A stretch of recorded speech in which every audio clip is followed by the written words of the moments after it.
서해 바다에서 벌어진 전쟁, 불법 조업하는 중국 어선에 맞서 목숨을 건 추격이 시작됐습니다. 총 한 자루 없이 오직 맨몸으로 맞서는 우리 해경들의 모습. 우린 총이 없어요. 그래도 대한민국 국민을 위해서 맞서 싸웁니다. 40년째 바다를 지켜온 어부의 절박한 호소가 들립니다. 이 바다가 없으면 우리는 진짜 아무것도 없습니다. 그리고 섬마을 아이들의 두려움 담긴 목소리. 우리 아빠는 밤마다 무서운 배가 들어온다고 해요. 한 외국인 기자가 목격한 서해의 진실. 그가 카메라에 담은 것은 단순한 해양 분쟁이 아니었습니다. 이 싸움의 진짜 의미는 따로 있었습니다. 충격적인 진실을 지금 바로 시작합니다. 저는 에릭 장입니다. 해양 분쟁을 전문으로 다루는 저널리스트죠. 세계 각지의 해양 분쟁 현장을 누비며 살아왔습니다. 그 과정에서 총성이 오가는 순간도, 군함이 대치하는 긴장감도 모두 카메라에 담아왔어요. 그날도 평소와 다름없이 메일함을 열었습니다. 수많은 취재 제안 중에서 한 제목이 눈에 들어왔죠. 한국 서해에서 벌어지는 무기 없는 전쟁. 한국이라 처음엔 그저 웃었습니다. 흔히 조용한 아침의 나라로 불리는 곳이잖아요. 글로벌 뉴스에선 북한 문제를 제외하면 거의 등장하지 않는 나라였죠. 해양 분쟁이라면 남중국해나 홍해 같은 치열한 현장이 더 매력적으로 보였어요. 하지만 매일 내용은 달랐습니다. 서해 바다에서 매일 밤 한국 해경과 불법 조업 선박 간의 전쟁이 벌어지고 있습니다. 다른 나라와 다른 점은 단 하나. 우리는 무기를 들지 않는다는 것입니다. 이 문장을 읽는 순간 등골이 서늘해졌어요. 무기 없는 전쟁이라니, 그건 도대체 어떤 모습일까요? 저는 호기심이 발동했습니다. 한국 해경청의 공식 데이터를 찾아보니 놀라운 수치가 나왔죠. 지난 5년간 해경 부상자 수백 명, 사망자까지 발생했지만 단 한 번도 총기를 사용하지 않았다는 기록이었어요. 이건 단순한 불법 어업 문제가 아니었습니다. 이런 상황이면 대부분의 국가는 무력으로 대응했을 텐데 한국은 왜 그러지 않는 걸까요? 저는 진실을 확인하기로 마음먹었습니다. 다음 날 편집장에게 한국행을 요청했어요. 그런데 편집장은 거기보다 뜨거운 이슈가 많은데라며 처음엔 반대했죠. 하지만 제가 찾은 자료들을 보여주자 그의 표정이 바뀌었습니다. 좋아. 에릭, 한국으로 직접 가서 확인해봐. 하지만 실제로 뭔가 있다면 그건 정말 큰 이야기야. 비행기 티켓을 예약하고 해경청과 연락을 취했습니다. 그들은 제 취재를 환영한다고 했어요. 너무 순순히 응하는 것이 오히려 의심스러웠습니다. 무언가 보여주고 싶은 게 있거나 아니면 숨기고 싶은 게 있거나. 비행기 안에서 한국 서해에 대한 자료를 읽어보았어요. 중국과의 해상 경계선 문제, 황금어장의 가치, 불법 조업의 역사까지. 그러나 어디에도 전쟁이라 부를 상황은 보이지 않았습니다. 착륙 직전 창밖으로 어두운 바다가 보였습니다. 그때 메일 속 마지막 문장이 다시 떠올랐어요. 우리는 무기를 들지 않습니다. 이 문장의 의미를 곧 직접 보게 될 거라는 예감이 들었습니다. 그리고 그 예감은 정확했죠. 인천을 거쳐 목포에 도착했습니다. 공항에는 박진우 경감이 저를 기다리고 있었죠. 첫인상은 의외였어요. 해경이라면 거친 인상을 상상했는데 박진우 경감은 조용하고 차분한 눈빛을 가진 사람이었습니다. 장 기자님, 멀리서 오느라 고생하셨습니다. 그가 내민 손을 잡았습니다. 굳은 살이 박힌 손이었어요. 카메라를 들고 현장만 쫓아다니는 저와는 다른 삶의 무게가 느껴졌습니다. 차로 이동하는 동안 박진우 경감은 상황을 설명했어요. 오늘 밤 순시선에 함께 타실 겁니다. 실제 상황을 보시는 게 가장 빠를 테니까요. 순시선이요? 첫날부터 현장으로 간다는 건 예상치 못했습니다. 솔직히 조금 긴장됐죠. 위험하지 않을까요? 박진우 경감은 미소만 지었습니다. 그 미소가 담고 있는 의미를 그때는 알지 못했어요. 부두에 도착하자 순시선이 보였습니다. 생각보다 작았어요. 해양경찰 대원들이 분주히 움직이고 있었죠. 박수경 대원이 다가와 인사했습니다. 젊지만 눈빛이 단단했어요. 처음이시죠? 괜찮습니다. 지켜만 보세요. 순시선이 출발했습니다. 바다는 생각보다 훨씬 어두웠어요. 육지의 불빛이 멀어질수록 어둠은 깊어졌습니다. 레이더만이 유일한 길잡이였죠. 밤 11시 무전기가 울렸습니다. 불법 조업 의심 선박 발견. 현재 방향 서북서. 박진우 경감의 표정이 변했어요. 여유로움은 사라지고 날카로운 긴장감이 감돌았습니다. 순시선의 속도가 빨라졌어요. 파도가 높아지며 선체가 흔들렸습니다. 손잡이를 꽉 잡아야 했죠. 저기 보입니다. 불을 끈 채 어둠 속에 숨어있던 철선이 모습을 드러냈어요. 크기가 순시선의 2배는 되어 보였습니다. 순시선이 접근하자 철선이 갑자기 속도를 높였어요. 정선하라. 정선하라. 확성기를 통해 경고가 울려 퍼졌습니다. 하지만 철선은 도주했죠. 추격전이 시작됐어요. 파도를 가르는 소리와 엔진 소음이 귀를 때렸습니다. 순시선이 철선에 바짝 붙었을 때였어요. 갑자기 철선 갑판에서 여러 명이 나타났습니다. 그리고 그들의 손에는 쇠파이프가 들려 있었어요. 조심하세요. 박수경 대원의 외침과 동시에 쇠파이프가 날아왔습니다. 하나가 제 머리 옆으로 스쳐 지나갔어요. 손에 든 카메라가 덜컥 떨렸습니다. 분명 취재 현장은 수없이 다녔지만 이런 직접적인 위협은 처음이었어요. 박진우 경감과 대원들은 방패로 몸을 가리며 접근했습니다. 쇠파이프가 쏟아지는 속에서도 총을 꺼내지 않았어요. 대신 몸으로 막으며 철선에 올라탔습니다. 혼란스러운 상황 속에서 박진우 경감이 쓰러졌어요. 쇠파이프에 어깨를 맞은 겁니다. 하지만 박진우 경감은 일어나 계속 임무를 수행했습니다. 그날 밤 철선은 결국 납포됐어요. 돌아오는 순시선에서 박진우 경감에게 물었습니다. 왜 총을 쓰지 않았습니까? 박진우 경감은 피로한 얼굴로 대답했어요. 우린 총이 없어요. 대신 국민을 대신해서 맞습니다. 그 말을 듣는 순간 제가 지금까지 본 모든 해양 분쟁과는 다른 차원의 현실을 마주하고 있다는 것을 깨달았습니다. 국민을 대신해서 맞습니다. 그 말이 계속 머릿속에 맴돌았습니다. 해경 숙소로 돌아와 노트북을 펼쳤지만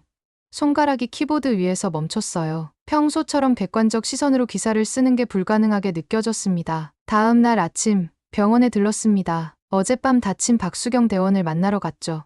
병실에 들어서자 박수경 대원이 억지로 웃어 보였습니다. 생각보다 심각한 부상이었어요. 의사의 설명에 따르면 쇠파이프에 맞은 어깨는 뼈가 금이 갔다고 했어요. 한 달은 쉬어야 한다는 말에 박수경 대원은 고개를 저었습니다. 일주일만 쉬고 복귀할 겁니다. 지금 우리 배는 인원이 부족해요. 그 순간 깨달았죠. 이건 단순한 취재가 아니라는 것을요. 실제 사람들의 목숨과 삶이 걸린 이야기였습니다. 병실을 나오며 결심했어요. 더 이상 관찰자가 아닌 이 현실을 제대로 전달할 사람이 되겠다고. 해경본부로 돌아와 자료를 요청했습니다. 박진우 경감이 컴퓨터 화면을 보여줬어요. 지난 1년간 서해에서 적발된 불법 조업 선박은 무려 500척이 넘었습니다. 그중 물리적 충돌이 있었던 건 300건 이상이었죠.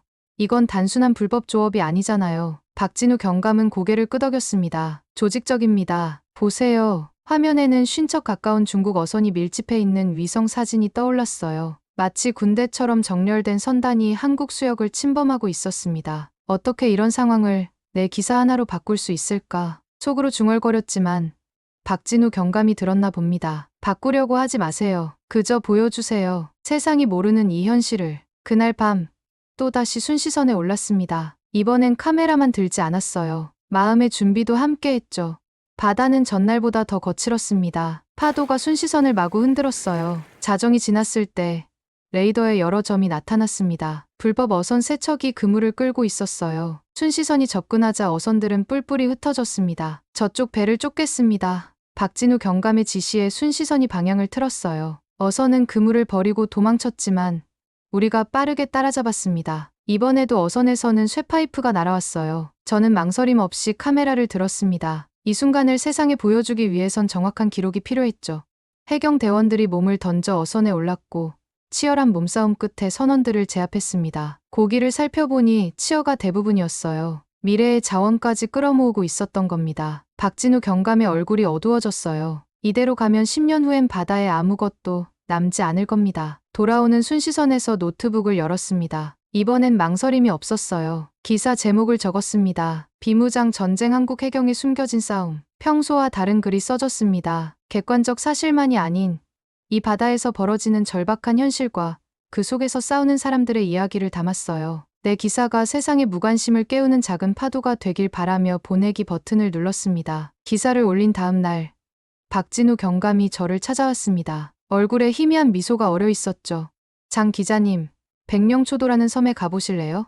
그곳에서 실제 피해를 입고 있는 주민들을 만나보시면 좋겠습니다. 작은 경비정을 타고 3시간을 달려 백령초도에 도착했어요. 파도가 거세게 치는 섬이었습니다. 부두에는 낡은 어선 몇 척이 매여 있었죠. 그중 하나 옆에 백발의 노인이 그물을 손질하고 있었습니다. 유성철 어르신이십니다. 40년 넘게 이 바다에서 고기를 잡으신 분이죠.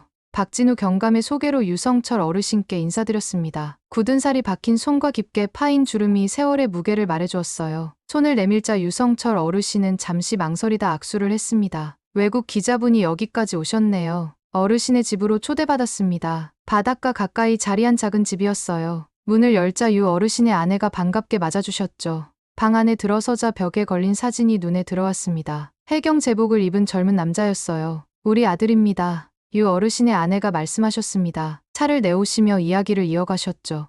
우리 아들 해경하다가 허리를 다쳤어요. 중국 어선이 쇠파이프로 말을 잇지 못하셨습니다. 눈가에 맺힌 눈물을 손등으로 훔치셨어요. 저도 모르게 눈시울이 뜨거워졌습니다. 원망 안 해요. 자랑스러워요. 우리 아들은 바다를 지키려 했으니까. 담담한 말씀에 가슴이 먹먹해졌습니다. 유성철 어르신이 창밖을 바라보며 말씀하셨어요. 40년 전엔 저 바다에 고기가 넘쳤습니다. 지금은 하루 종일 그물을 던져도 빈 그물만 올라오죠. 유 어르신은 밖으로 나가자며 저를 이끌었습니다. 바닷가 창고로 가서 찢어진 그물들을 보여주셨어요. 이게 다 저번 달에 당한 겁니다. 중국 어선들이 우리 그물을 지나가면서 다 끊어놓았어요. 어르신의 목소리가 떨렸습니다. 분노와 슬픔이 뒤섞인 눈빛이었죠. 한 번 그물을 잃으면 한 달 수입이 날아갑니다. 작년에만 3번 당했어요. 유 어르신은 바다를 바라보며 깊은 한숨을 내쉬었습니다. 저 멀리 수평선에는 점처럼 보이는 배들이 줄지어 있었어요. 저기 다 중국 배들입니다. 밤이 되면 더 가까이 들어오죠. 잠시 침묵이 흘렀습니다. 파도 소리만 귓가에 맴돌았어요.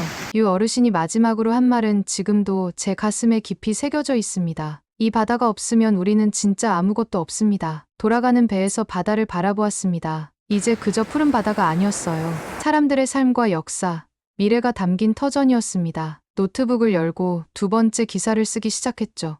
바다를 잃어가는 백령초도 사람들의 목소리, 키보드를 두드리는 손가락에 힘이 들어갔습니다. 이건 더 이상 남의 이야기가 아니었어요. 우리 모두의 이야기였습니다. 백령초도에서의 취재를 마치고 돌아온 지 이틀째 되는 밤이었습니다. 제가 쓴 2편의 기사가 미국 주요 언론에 인용되기 시작했어요. 사무실에서 전화가 왔죠.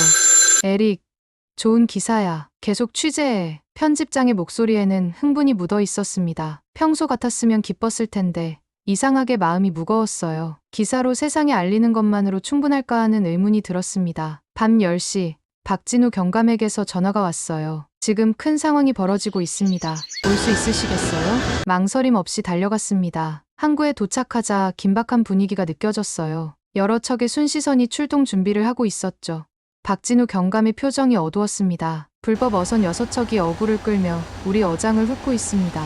이미 우리 어민 그물 몇 개가 파손됐고요. 빠르게 순시선에 올랐습니다. 밤바다는 더 어둡고 차가웠어요. 달빛조차 구름에 가려 있었죠.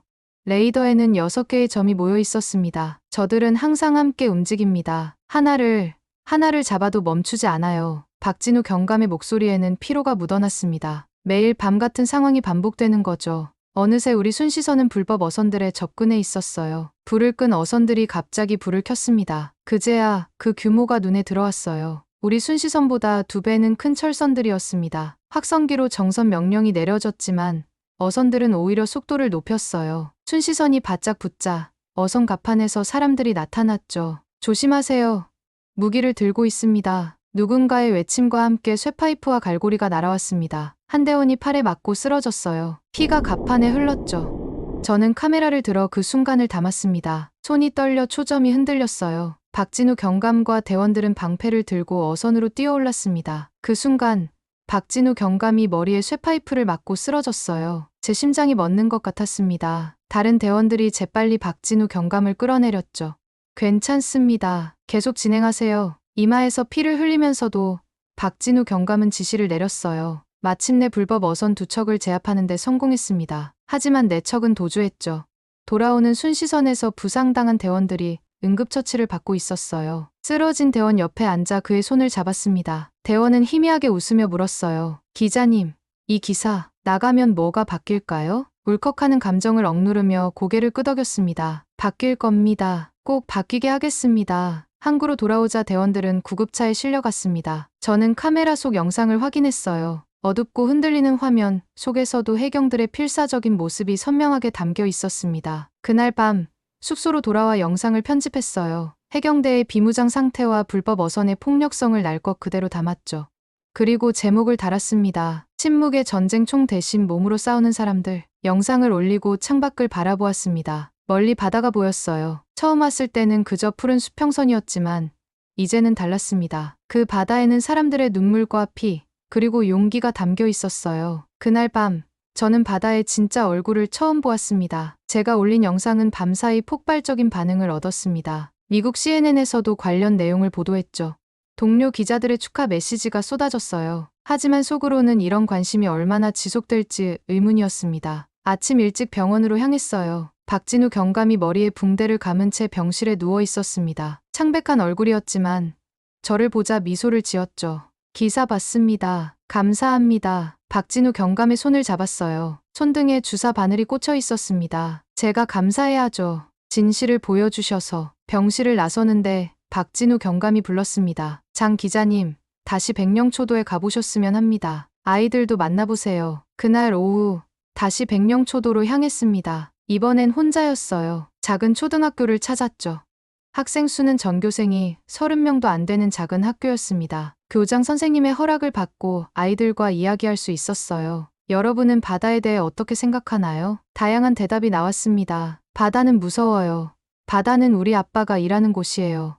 바다는 우리 집이에요. 각자 다른 대답이었지만 모두에게 바다는 삶과 때려야 뗄 수 없는 존재였죠. 교실 뒤편에 조용히 앉아있던 한 여자아이가 손을 들었습니다. 수줍은 목소리로 말했어요. 우리 아빠가 밤마다 무서운 배가 들어온다고 해요. 그 말 한마디가 제 가슴을 찔렀습니다. 아이의 눈에 비친 현실은 얼마나 두려울까요? 그 순수한 눈빛 속에 비친 공포가 모든 복잡한 보고서보다 진실에 가까웠습니다. 수업이 끝난 후 바닷가로 나갔어요. 아이들이 모래성을 쌓고 있었습니다. 웃음소리가 바람에 실려왔죠. 그 모습을 바라보며 문득 깨달았습니다. 이 아이들의 미래가 지금 위협받고 있다는 사실을요. 숙소로 돌아와 노트북을 열었어요. 오늘 만난 아이들의 표정, 그들의 말, 그리고 그들이 그린 바다 그림을 하나하나 기록했습니다. 키보드를 치는 손가락에 눈물이 떨어졌어요. 이젠 안 보이는 사람들의 이야기를 써야겠어요. 작게 중얼거리며 새 기사를 시작했습니다. 제목은 바다의 아이들 잊혀진 섬의 미래였죠. 이번엔 통계나 사건이 아닌 사람들의 이야기를 중심에 두었어요. 유성철 어르신과 부인, 그리고 아이들의 눈으로 본 바다와 그들의 삶을 담았습니다. 글을 올리고 창밖을 바라보았어요. 밤바다 위로 별이 빛나고 있었습니다. 문득 처음 이곳에 왔을 때 느꼈던 거리감은 어디로 사라졌는지 모르겠다는 생각이 들었어요. 이제 저는 그저 관찰자가 아니었습니다. 이 바다와 사람들의 이야기를 전하는 목소리가 되어 있었죠. 전화기가 울렸습니다. 병원에서 온 연락이었어요. 박수경 대원이 퇴원했다는 소식이었습니다. 그리고 놀랍게도 내일 현장에 복귀한다고 했죠. 전화를 끊고 생각했습니다. 대체 무엇이 그들을 다시 위험한 바다로 돌아가게 하는 걸까요? 그 답을 찾아야 했습니다. 다음 날 아침, 해경본부로 향했습니다. 이번엔 더 깊이 알고 싶었어요. 왜 이 싸움이 계속되는지, 무엇이 그들을 다시 바다로 돌아가게 하는지 말입니다. 본부 건물은 생각보다 소박했어요. 화려한 장비나 최신식 시설은 보이지 않았죠.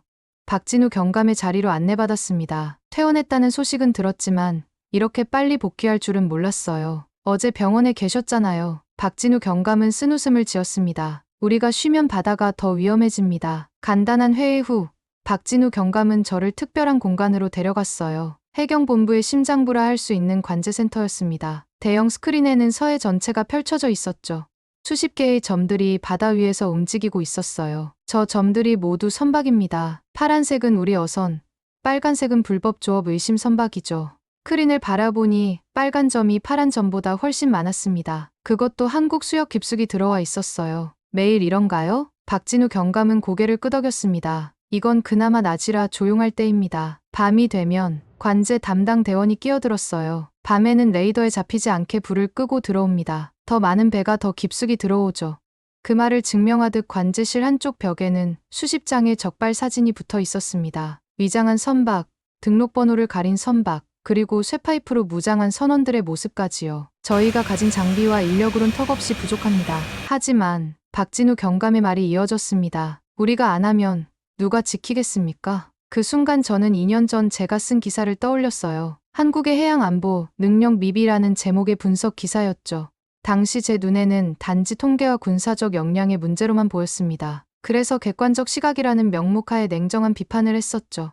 얼마나 피상적이었는지 깨달았습니다. 이곳에서는 매일 밤 실제 사람들이 목숨을 걸고 있었어요. 총 한 방 쏘지 않고 오직 책임감과 사명감으로만요. 과거 제 기사에서 한국은 해양 안보 능력이 미비하다고 썼습니다. 박진우 경감을 바라보며 말했어요. 제 목소리가 떨렸습니다. 잘못됐습니다. 장비가 아니라 사람이 중요하다는 걸 이제야 알겠어요. 박진우 경감은 제 어깨를 가볍게 두드렸습니다. 장 기자님의 최근 기사들이 많은 것을 바꾸고 있습니다. 오늘 아침에도 국회에서 특별 예산 지원을 검토한다는 연락이 왔어요. 그 말에 가슴이 뭉클해졌습니다. 작은 변화가 시작되고 있었어요. 관제실을 나와 복도를 걷는데 벽에 걸린 사진첩이 눈에 들어왔습니다. 순직 대원들의 사진이었어요. 그 중에는 유 어르신의 아들도 있었죠. 마음이 무거워졌습니다. 노트북을 열어 지난 기사들을 다시 읽어보았어요. 그리고 내 오래된 기사도 찾아봤습니다. 한국은 해양 안보 능력 미비라는 문장 위에 손으로 크게 줄을 그었어요. 이제 알았습니다. 이건 단순한 해양 분쟁이 아니었어요. 이것은 사람들의 삶과 미래, 그리고 존엄성을 지키는 생존의 이야기였습니다. 그리고 저는 그 이야기를 세상에 제대로 전해야 했어요. 한국에서의 마지막 날이 밝았습니다. 서울 숙소에서 짐을 정리하며 지난 2주를 돌아보았어요. 처음 왔을 때의 저와 지금의 저는 완전히 달랐습니다. 단순한 해양 분쟁 취재였던 것이 이제는 제 인생을 바꿔놓은 여정이 되었죠. 편집장에게 전화가 왔습니다. 에릭, 특집 기사로 가기로 했어. 표지 스토리야. 평소 같았으면 기뻐했을 소식이었어요. 하지만 이젠 그런 게 중요하지 않았습니다. 표지 말고 미 국방부 정책 보고서에도 넣어주세요. 이건 단순한 뉴스가 아닙니다. 편집장이 잠시 침묵했어요. 제가 이런 요청을 한 적은 없었죠. 알았어. 내가 그렇게 말한다면. 전화를 끊고 노트북을 열었습니다. 지난 2주간 모은 모든 자료를 다시 정리했어요. 영상, 사진, 인터뷰, 그리고 마지막 기사를 쓰기 시작했습니다. 제목은 바다를 지키는 사람들 총 없는 전쟁의 진실이었어요. 이번에는 객관적 시각을 가장한 냉정함도, 센세이션을 노린 극적인 표현도 없었습니다. 오직 진실만 담았죠. 해경대의 일상, 어민들의 삶, 아이들의 두려움과 희망까지 모든 것을 있는 그대로 써내려갔어요. 평소보다 2배는 긴 기사였지만 한 글자도 뺄 수 없었습니다. 글의 마지막 부분을 쓰는데 누군가 노크했어요. 문을 열자 박진우 경감이 서 있었습니다. 떠나신다고 들었습니다. 박진우 경감의 손에는 작은 선물 상자가 들려 있었어요. 열어보니 파란 바다를 담은 유리 공예품이었습니다. 우리 바다를 기억해주세요. 목이 메어 말이 나오지 않았어요. 고개만 끄덕였죠. 박진우 경감은 미소 지으며 덧붙였습니다. 장 기자님 덕분에 드디어 국회에서 특별 예산안이 통과됐습니다. 최순 시선도 세척 더 배정받게 됐고요. 그 말을 듣는 순간 모든 노력이 헛되지 않았다는 것을 실감했어요. 작은 변화가 시작된 것입니다. 제가 한 일은 없습니다. 단지 진실을 전했을 뿐이에요. 박진우 경감은 고개를 저었습니다. 장 기자님은 우리의 목소리가 되어주셨습니다. 그게 얼마나 큰 일인지 모르시겠군요. 공항으로 가는 길, 창밖으로 바다가 보였어요. 처음 봤을 때는 그저 푸른 수평선이었는데 이제는 수많은 이야기가 담긴 살아있는 공간으로 보였습니다. 비행기 안에서 마지막 기사의 결론을 썼어요. 바다는 침묵하지만 모든 것을 기억합니다. 누가 지켰는지, 누가 외면했는지. 한국의 바다에서 매일 밤 벌어지는 침묵의 전쟁은 우리 모두의 이야기입니다. 우리가 어디에 서 있느냐가 중요한 것이 아니라 무엇을 지키려 하느냐가 중요합니다. 기사를 보내고 창밖을 바라보았습니다. 비행기는 이미 한국을 떠나고 있었어요. 하지만 제 마음은 여전히 그 바다에 남아 있었죠.